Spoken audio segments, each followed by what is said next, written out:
आज के इस नए विश्लेषण में स्वागत है। आज की हमारी चर्चा 8 मई 2026 के एक बेहद दिलचस्प और जटिल आध्यात्मिक प्रवचन पर आधारित है। चलिए सीधे विषय पर आते हैं। ये कोई साधारण दार्शनिक विचार नहीं है, बल्कि ये पहचान ईश्वर के स्वरूप और समय के उस विशाल चक्र को एक बिल्कुल नए नजरिए से डिकोड करता है। तो आइए इस गहराई से भरे हुए दस्तावेज के मुख्य संदेशों को एक्सप्लोर करें। देखिए, इस स्रोत दस्तावेज की शुरुआत ही एक बहुत ही पावरफुल कोट से होती है। मीठे बच्चे, अभी तुम शूद्र घराने से निकल ब्राह्मण घराने में आए हो। बाप ने ब्रह्मा मुख से तुम्हें अडॉप्ट किया है। ये पहली ही लाइन ध्यान खींच लेती है। क्यों? क्योंकि यहाँ एक साधारण जन्म की नहीं, बल्कि स्पिरिचुअल अडॉप्शन यानी आध्यात्मिक रूप से गोद लिए जाने की एक बहुत ही क्रांतिकारी अवधारणा पेश की गई है। मतलब चेतना का एक ऐसा बदलाव जो पूरी वंशावली को ही बदल कर रख दे। तो चलिए आज की चर्चा के मुख्य बिंदुओं पर एक नजर डाल लेते हैं। हम मुख्य रूप से 5 चीजों को कवर करेंगे: आध्यात्मिक गोद लेना और पहचान, परमपिता की परिभाषा, समय का ब्रह्मांडीय चक्र, जगदम्बा की अवधारणा और अंत में व्यवहारिक आध्यात्मिक अनुशासन। चलिए शुरू करते हैं। सबसे पहले बात करते हैं भाग 1 की, आध्यात्मिक गोद लेना और पहचान। मूल पाठ यहाँ मानव पहचान को एक बिल्कुल अलग आध्यात्मिक चश्मे से देखता है। इसमें 2 अवस्थाओं के बीच एक बहुत ही तीखा कंट्रास्ट दिखाया गया है। एक तरफ है शूद्र कुल, जिसे सांसारिक अज्ञानता और पतित स्थिति से जोड़ा गया है, और दूसरी तरफ है ब्राह्मण कुल की उन्नत पहचान। यह वो अवस्था है जहां माना जाता है कि आत्मा को ज्ञान मिल चुका है और उसे परमपिता द्वारा आध्यात्मिक रूप से गोद लिया जा चुका है। ध्यान देने वाली बात यह है कि पाठ के अनुसार यह कोई शारीरिक बदलाव नहीं है, बल्कि पूरी तरह से चेतना का शिफ्ट है। इस बात को समझाने के लिए पाठ में एक बहुत ही शानदार उदाहरण दिया गया है। सोच कर देखिए, जब कोई आत्मा शरीर छोड़ती है तो उसका पूरा लौकिक परिवार पीछे छूट जाता है ना। बिल्कुल उसी तरह इस दस्तावेज के मुताबिक जब ये स्पिरिचुअल अडॉप्शन होता है तो व्यक्ति की आध्यात्मिक वंशावली पूरी तरह से नई हो जाती है। पुरानी दुनिया से नाता जैसे टूट सा जाता है। ये एक अमूर्त विचार को बहुत ही व्यावहारिक बना देता है।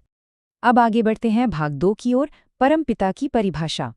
हम सब जानते हैं कि अध्यात्म में ईश्वर की परिभाषा सबसे अहम होती है।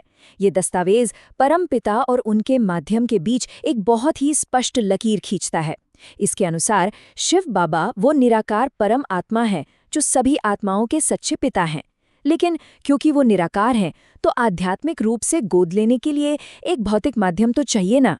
बस यहीं पर ब्रह्मा की भूमिका आती है। ब्रह्मा वो साकार माध्यम है जो इस आध्यात्मिक जन्म की प्रक्रिया में एक माता का काम करते हैं। अगर हम मूल दस्तावेज की शुरुआत को देखें तो वहाँ एक गहरे रहस्य को सामने रखा गया है। ये प्रश्नोत्तर खंड साफ तौर पर कहता है कि निराकार भगवान कैसे माता पिता बनते हैं। ये एक ऐसा गूह्य रहस्य है जिसे सिर्फ वही लोग समझ सकते हैं जो इस नए ब्राह्मण कुल का हिस्सा बन चुके हैं। मतलब इसे सामान्य संसारिक बुद्धि से परे का एक विशेष ज्ञान बताया गया है। चलिए अब एक बड़े परिप्रेक्ष्य की बात करते हैं। भाग 3, समय का ब्रह्मांडीय चक्र। अगर व्यक्तिगत चेतना से थोड़ा पीछे हटकर देखें तो ये पाठ समय को एक सीधी रेखा में नहीं, बल्कि एक विशाल घूमते हुए चक्र के रूप में देखता है। ये ब्रह्मांड के 4 युगों का एक व्यवस्थित क्रम बताता है।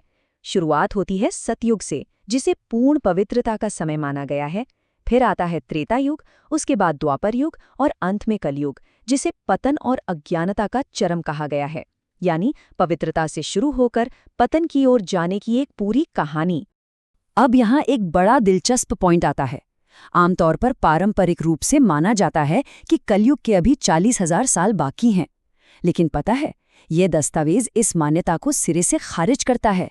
इसके अनुसार ये समय चक्र बिल्कुल अपने अंतिम चरण में है और एक नई दुनिया बस शुरू होने ही वाली है।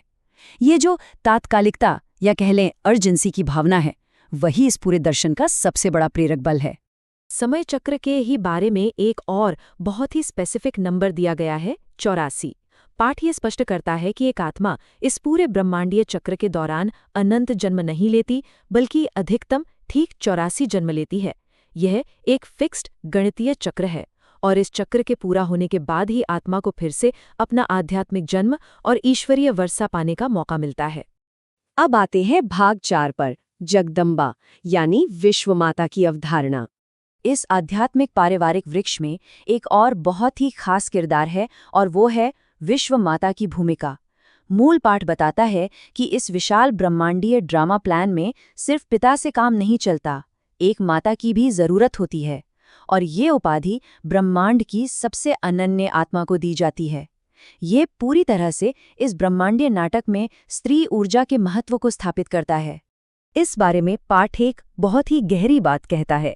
दुनिया भर में लोग विश्व माता के मंदिर बनाते हैं, बड़ी श्रद्धा से पूजा करते हैं, लेकिन उनकी वास्तविक भूमिका को भूल चुके हैं। पारंपरिक भक्ति बस मूर्तियों तक सीमित कर रह गई है, जबकि विश्व माता का असली काम आध्यात्मिक ज्ञान देना और अज्ञानता को मिटाना है, और यही बात आज की दुनिया से छिप गई है। अब बात करते हैं इसके सबसे व्यावहारिक पहलू की। भाग 5, व्यावहारिक आध्यात्मिक अनुशासन। देखिए, इतने गहरे रहस्यों को जानना ही काफी नहीं है ना? आध्यात्मिक तरक्की के लिए ये दस्तावेज एक बहुत ही स्पष्ट और सख्त दिनचर्या तय करता है। सबसे पहला कदम, सुबह जल्दी उठना। दूसरा, उस सुबह की शांति में परमपिता की याद में पूरी एकाग्रता के साथ बैठना। और तीसरा, सबसे अहम कदम, जो ज्ञान मिला है उसे सिर्फ खुद तक नहीं रखना है, बल्कि उसका अभ्यास करना है और दूसरों को भी समझाना है। बिना इस अनुशासन के इन बातों को जीवन में उतारना लगभग असंभव बताया गया है। अब हर कोई ज्ञान को एक जैसी गहराई से नहीं समझता। इस बात को समझाने के लिए पाठ में न्याय प्रणाली का एक बहुत ही सटीक और मज़ेदार उदाहरण दिया गया है। जैसे अदालत में जज और मैजिस्ट्रेट के अलग अलग लेवल होते हैं, कोई बहुत अनुभवी होता है तो कोई कम। बिल्कुल वैसे ही आध्यात्मिक छात्रों की समझ में भी फर्क होता है। जो लोग इस ज्ञान को पूरी तरह समझकर दूसरों को बांटते हैं, उन्हें इस आध्यात्मिक चक्र में राजा के पद का अधिकारी माना गया है। इस प्रवचन के अंतिम हिस्से में एक बहुत ही पावरफुल माइंडसेट के बारे में बताया गया है। जब कलयुग का अंत होता है तो जाहिर है चारों तरफ उथल-पुथल और अराजकता होती है। ऐसे समय का डटकर सामना करने के लिए दस्तावेज एक खास दर्शन देता है, जिसे नथिंग न्यू या कुछ भी नया नहीं कहा गया है। ये अंदरूनी शांति बनाए रखने का एक कमाल का टूल है। तो ये नथिंग न्यू मानसिकता आखिर है क्या? इसका मतलब है ये समझना कि ये ब्रह्मांडीय चक्र पहले भी अनगिनत बार घूम चुका है। इसलिए जब दुनिया में दर्दनाक या डरावने दृश्य आएं तो पैनिक नहीं करना है, बल्कि एक अचल और अडोल स्थिति बनाए रखनी है। ये माइंडसेट न सिर्फ खुद को शांत रखता है, बल्कि इस अशांत दुनिया में अन्य परेशान आत्माओं को भी शक्ति और शांति देने का काम करता है। ये एक तरह से चुपचाप तमाशा देखने के बजाय एक आध्यात्मिक रक्षक बनने की प्रेरणा देता है।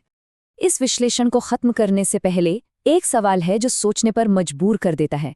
जब हम जीवन को सिर्फ कुछ दशकों के छोटे से नजरिए से ना देखकर समय के एक अनंत दोहराए जाने वाले ब्रह्मांडीय चक्र के हिस्से के रूप में देखते हैं, तो क्या हमारे रोजमर्रा के संघर्ष और परेशानियां बहुत छोटी नहीं लगने लगती?